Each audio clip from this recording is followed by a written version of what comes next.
Hello friends, welcome to my channel. आज की कहानी का विषय है स्वर्ग के सच्चे हिरन। वीडियो को लाइक और शेयर करें। साथ ही अगर आप मेरे चैनल पर नए हैं तो चैनल को सब्सक्राइब जरूर करें। तो चलिए शुरू करते हैं आज की कहानी।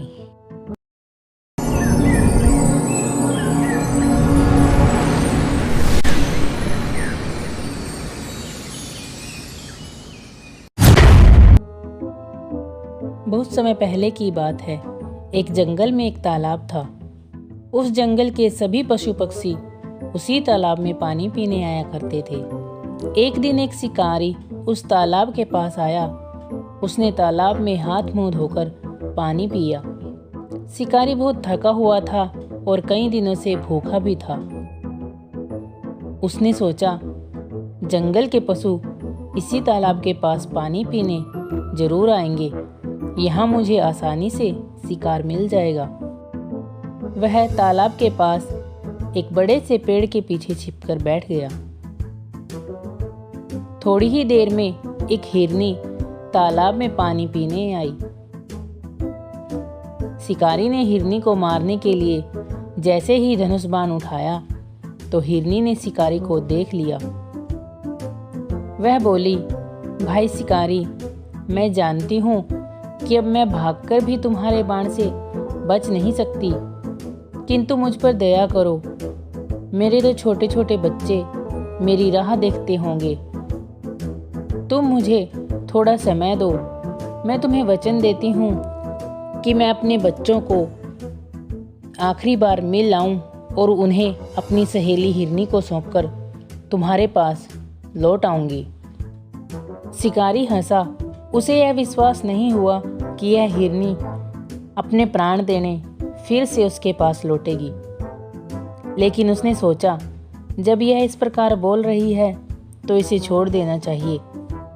अगर मेरे भाग्य में होगा तो मुझे दूसरा शिकार मिल ही जाएगा। और उसने हिरनी को जाने दिया। थोड़ी देर बाद वहां बड़े सींगों वाला सुंदर हिरन पानी पीने आया।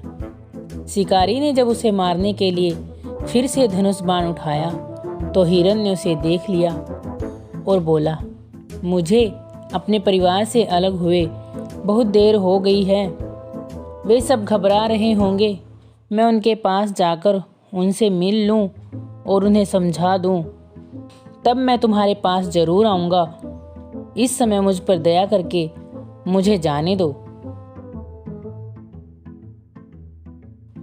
शिकारी बहुत झल्लाया।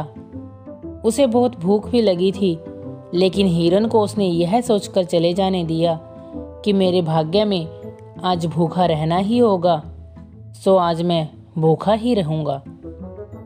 हिरनी अपने बच्चों के पास गई, बच्चों को प्यार किया और फिर अपनी सहेली हिरनी को सब बात बताकर उसे अपने बच्चे सौंपने चाहे।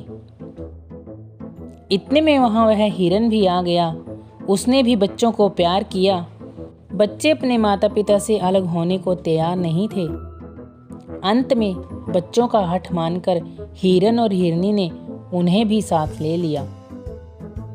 तालाब के पास जाकर हिरन ने शिकारी से कहा, अब हम सब आ गए हैं। तुम अब हमें अपने बाणों से मारो और हमारे मांस से अपनी भूख मिटाओ।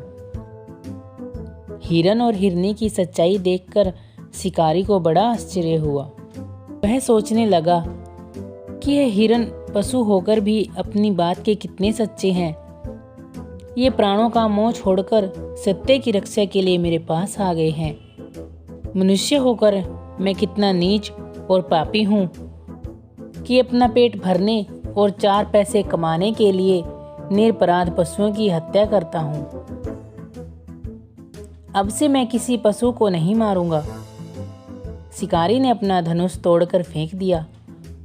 उसी समय वहां स्वर्ग से एक विमान उतरा और उस विमान को लाने वाले देवदूत ने कहा, हे मनुष्य, ये हिरन सत्य की रक्षा करने के कारण निष्पाप हो गए हैं और ये अब स्वर्ग को जाएंगे।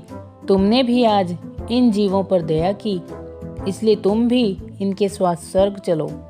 सत्य और दया के प्रभाव से विमान में बैठकर वे सब स्वर्ग को चले गए। इस कहानी से हमें सीख मिलती है कि हमें बेजुबान जानवरों को तंग नहीं करना चाहिए और अपने स्वार्थ के लिए उनकी हत्या बिल्कुल नहीं करनी चाहिए।